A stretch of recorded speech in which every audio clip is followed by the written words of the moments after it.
মধ্যপ্রাচ্যের যুদ্ধ পরিস্থিতি এখন মহা বিপর্যয়ের রূপ নিয়েছে।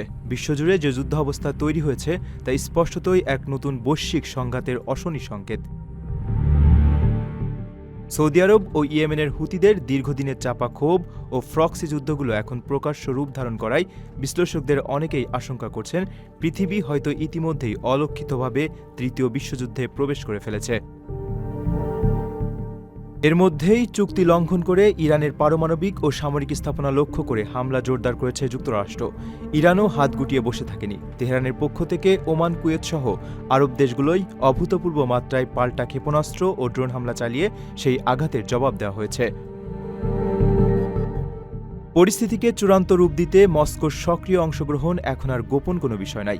ইরানের ভেতরে রাশিয়ার অত্যাধুনিক সামরিক বিমানের নিয়মিত আনাগোনা ইঙ্গিত দিচ্ছে ক্রেমলিন তেহরানের সুরক্ষায় সরাসরি মাঠে নেমেছে।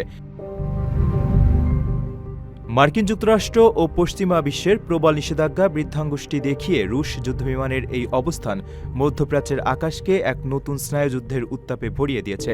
বিশ্বশক্তির এই প্রকাশ্য মেরুকরণ প্রমাণ করে যে এটি আর কোনো বিচ্ছিন্ন দেশের লড়াই নয়, বরং বৈশ্বিক অক্ষশক্তির এক মহড়া। চারপাশের এই ভয়াবহ যুদ্ধাবস্থা, আধুনিক মারণাস্ত্রের অবাধ ব্যবহার এবং বিশ্ব নেতাদের যুদ্ধংদেহী মনোভাব এই ধারণায় জোরালো করছে যে ধ্বংসাত্মক তৃতীয় বিশ্বযুদ্ধের দামামা ইতিমধ্যেই বেজে উঠেছে, যার পরিণতি হতে পারে মানব সভ্যতার জন্য এক অপূরণীয় বিপর্যয়।